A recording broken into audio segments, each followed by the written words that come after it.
Hey Fish Fam, today I want to look at assembling this large tank. We're going to look at the process that I used, the things that I did for the internal structure, and just some of the things that you might run into while you're working on this, and some of the things that I've done to work around them. This video is a little long. The next one's going to be dealing with the actual epoxies that are used. I've got a couple different kinds of epoxy that I'm going to be using, and I've got to have a good wait time between applying them because I don't want them to have any sort of weird interaction between the layers of the different kinds of epoxies. So that one's going to be probably another week or two, but I'm going to go ahead and get this one up now. So let's go ahead and jump in. And normally when you're going to do one of these tanks, you want to do your next layer, the wall, on top. And that's so that it's pulling against the largest area on the wall. You'll have your screws running this way instead of having them run just through the edge and out. So that's what you generally want to do. You don't want a small area, you want a large area for support. But because this tank is tall enough that it's going to need a skeleton, I'm going to be running this along this inner edge here. So when this goes up, it will go directly on the floor up against it here, because I'm going to be having skeleton woodwork on the inside here that will let me tie these together, because there's no way that this wood is going to be strong enough on its own to hold the amount of pressure that's going to be at the bottom here. So I'm going to go ahead and get my wife to give me a hand here so I can make sure that this is all lined up properly, and we'll go ahead and start on that now.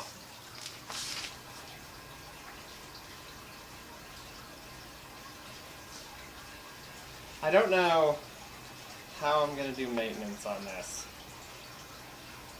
Like if a dead fish, if a fish dies, I think I'm going to have to get a ladder and swim trunks.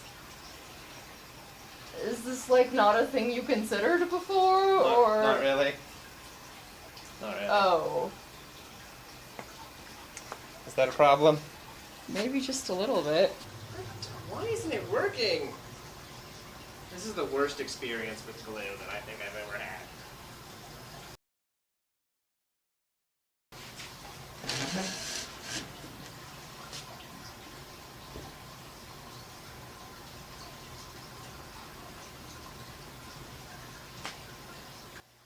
I remember when you're working on one of these things, it's important to grab something that is waterproof rather than just water resistant. It doesn't really matter if you're extremely careful and you absolutely know that you're not going to have any leaks, or if you're going to be doing something like I am where the inside and the outside and the bottom are all eventually going to end up completely coated with epoxy. So there's no possibility of the water ever touching the glue. But as a general rule for safety, it's a good idea if you're in the United States, if you're going to use Titebond 3, not 2. Otherwise, look for something that's waterproof.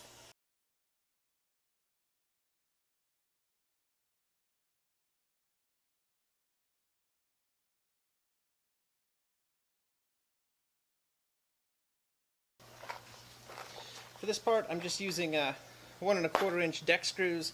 This doesn't have to hold a whole lot of weight because all of the weight, all of the structure of this is going to be the internal frame that I'm going to be putting in after this. So we've got our wooden box built. The next thing we're going to need to put in is the actual framing.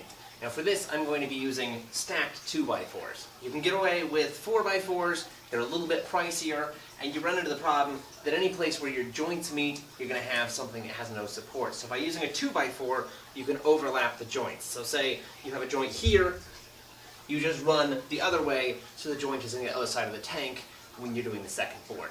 That helps to make sure that you're not going to have any points that are weak along that line. A single 2x4 probably would be enough for all of this, running width on the bottom, but I'm going to go ahead and do 2 stacked anyways, just for my own peace of mind.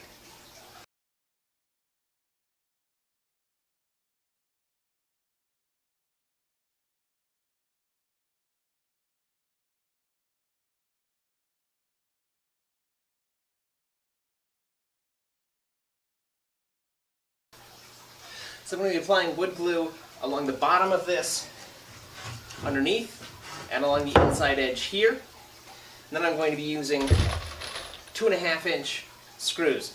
You will remember This is doubled up 3/4, which is about 5/8. So this is a little bit more than an inch.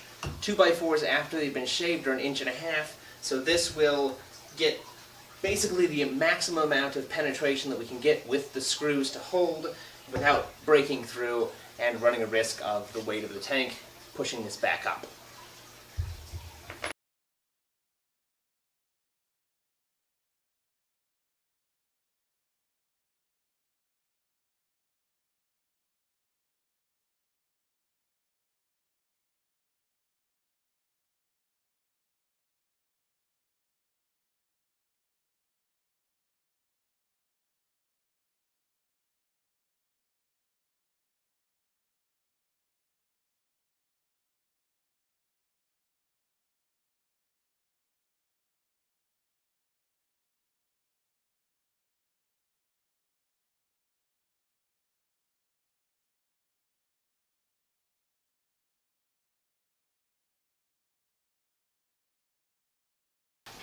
So now that the base frame is done, it's time to start looking at the places where the wood meets, where two sheets come together.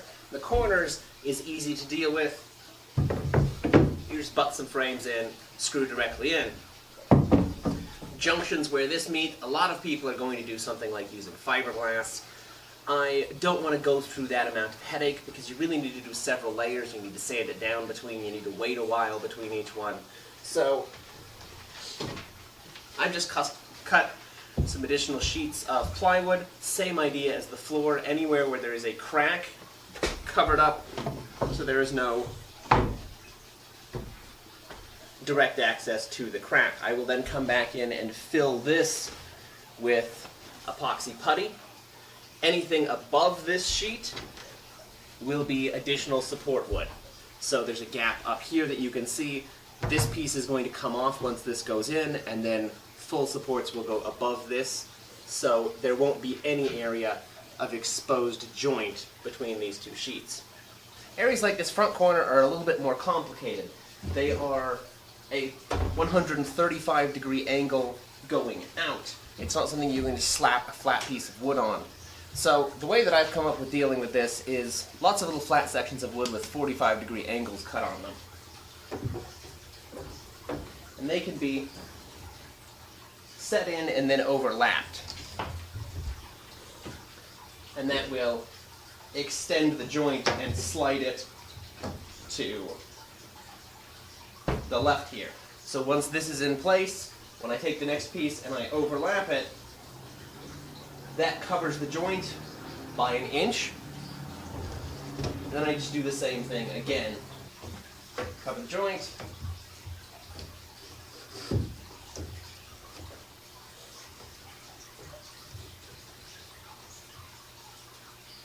Cover the joint. Cover the joint.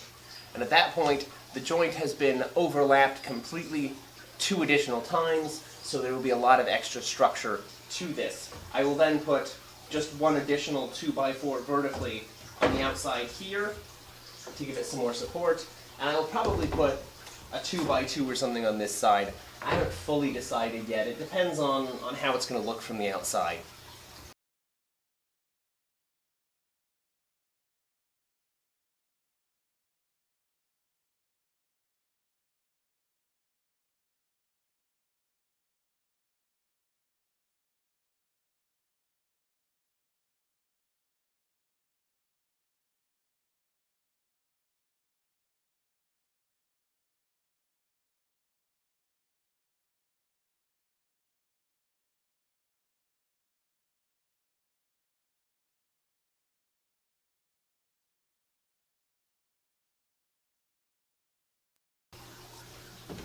When you finish the walls and you go to put top rail on, if you're doing a very large tank, it's a good idea to have some kind of a metal scraper, because when you do this, very frequently you'll end up with glue drips on here. And any amount of roughness in here will make your life just hell when it comes to sealing the actual window in. So having something that's a sharp, sturdy scraper, you can come through as the glue is starting to dry and scrape away any drips that are forming, is a good idea. If you're very careful, you can just sit here with a damp paper towel and then wipe it up as it goes. But that tends to be kind of a waste of time, where if you've got something like a scraper, you can do all of your front supports and come back and just clean it up afterwards, because the glue takes long enough to dry. It's not going to solidify during that time. It's just going to be a little bit stickier than you can get off of the paper towel, so this works really well. For the vertical braces along the wall, you want them to be fairly straight. It doesn't really matter for aesthetics, because I'm going to be covering this entire thing up with a 3D background that I'm going to be making, but it does help a lot if they're straight, because it means that your top supports are going to line up with your boards a lot better. So the easiest way that I have to do that, I'm putting these at 16-inch intervals. I came through with a measuring tape and just marked every 16 inches. And then grab yourself a level, put it up against your mark, and just make sure that it's centered with this bead here. If you're not familiar with how to use levels, you just make sure that the bubble is between the two lines. That makes it pretty easy to figure out what you're going to do. So you really want to brace this well, because it will slide on the smooth wood.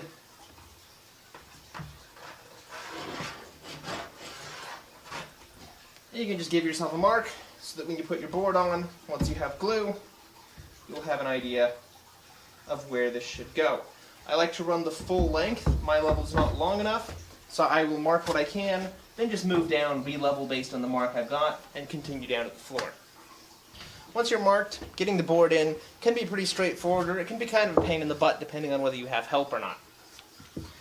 I want to go ahead and apply glue to your board. Make sure you apply it on the bottom. Because I don't have help right now, what I will do is I will line this up as well as I can with this line, and then I will just reach over the top and run in a screw here and a screw here, and that will hold this well enough in line that I can tack a couple of these and then go around to the back of this to do the rest of them for the rest of the way down. Otherwise, I'm going to be running around non-stop trying to balance this thing. If you've got somebody helping you, obviously you can just hold it in line and have them put the screws in, but this is the best way I've found if you're doing it by yourself. So once the framing is done, the next thing you're going to want to do is come in and fill in any of the gaps where the wood meet. Places like this joint up here, the wood just doesn't meet well at all. Now, you can get something like pour-in resin, where you tape it off and pour it and fill it in. You can get putty epoxies like Bondo body filler for cars. What I'm going to be doing is just sort of a cheater's carpenter's putty. And what that is since I've got some wood glue left, I just poured a bunch into a cup. I filled this cup up to about here. Pardon the advertising there. I filled the cup up to about here, then I just started slowly adding some of the sawdust that I had from all of these cuts. I've got piles of sawdust, and you just add a little bit, mix it in, add a little bit, mix it in, and what you're looking for is a consistency that's kind of like, you know, a tuna salad for a sandwich or something.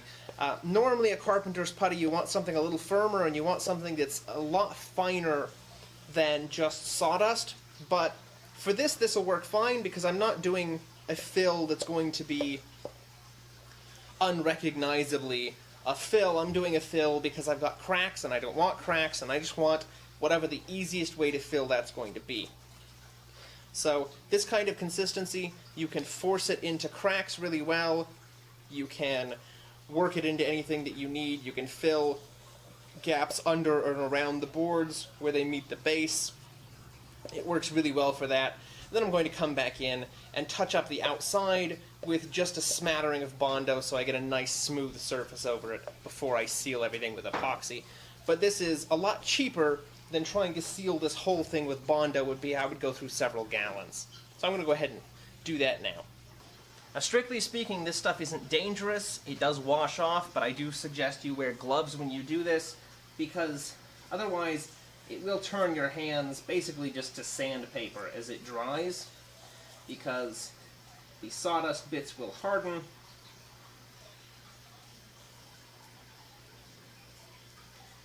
It's just a whole lot easier to peel this off than to wash a bunch of wood pulp down your drain and risk plugging things up.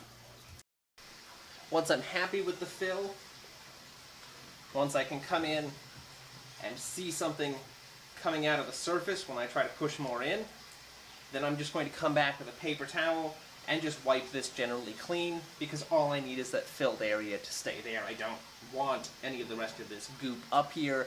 It's just going to be extra hassle to clean up later. So it's a good idea when you do this to have a roll of paper towels handy, just so you can clean it up quickly. So now that I've filled my large gaps using my sawdust and glue mixture, I'm going to come back in and I'm going to fill in all these smaller gaps here. And I'm not going to be using that mixture first because I just don't have that much sawdust left. I have to do that on every one of these boards the whole way around. And second, because it is kind of messy. Well, it's really good for filling large gaps because you can cram it in and it gets really hard. It does leave bits of sawdust everywhere that dry and end up being like a really, really coarse sandpaper, and it's kind of a pain to deal with if it's not a large gap. So what I'm going to be using is Gorilla Heavy Duty Construction Adhesive. This is one that doesn't shrink, it sticks to basically everything. It is mostly limestone. I'm not really sure how that works, but once it's cured, it does appear to be safe for the epoxy that I am using, and I want to clarify that very carefully. If you're going to use any construction adhesive in a project like this, make sure that you do a test to make sure that it's safe for the epoxy that you're using, that it's not going to cause curing problems, and that you're not going to have issues with adhesion. So what I did was I got a piece of scrap plywood, and I just slathered it all over it. And I left some gaps where it's just wood, and then large sections where it's the construction adhesive. I did thicker areas and thinner areas. I let it cure for 24 hours, and then I came back and I put an epoxy layer over it. And I can't get anything to slough off. I can't get any sort of breaks to happen easily. It is firm enough once it cures that you can't really distort it in any way, so there's not going to be any chance of water causing any issues. And as long as you've got a solid fill on your gap, then there's nothing for the water to compress, so it's not going to move. Even if it's slightly flexible, it's not going to move, which is why things like silicone work for gap filling. The problem is you can't gap fill with silicone because your epoxy isn't going to stick. So whatever you use, do a test before you buy a whole bunch of it, especially before you put any of it on your tank, because the last thing you want to do is ruin $900 of lumber with a $3 or $4 tube of sealant. Now this one is a little bit weird as far as sealant tubes go. Generally what you'll do when you get a tube of sealant is you'll use a little thing on the end of your caulking gun or a nail or something, and you'll pop it through and that'll break. And there's a lot of negative reviews for this product on hardware store websites because people don't read the directions, which is take the top off, cut the plastic tip off, put the top back on, cut the tip to the size of the bead you want. So it is worth mentioning that it does seem to work very well for this. I am going to be using it for any of the deeper gaps. Let's see if I can get a shot of this. So you can see this gap here. It's not huge, but it does run the full length of the board. So it's not big enough that I'd be able to get any of the sawdust mixture in there, but it is large enough that I definitely need to fill it the full width. And this should work pretty well for that. I don't expect more than the first inch or two to cure. I expect the back is going to stay liquid, but as long as the hole is filled, there's nothing for the water pressure to compress, so there won't be any breaks. So as long as the front inch or two is cured, the rest of it shouldn't matter. And as always, all of the stuff that I have involved in this is available over on my Patreon page, so go ahead and check that out. You don't have to be a supporter to get access to it. It's just a convenient place for me to list everything.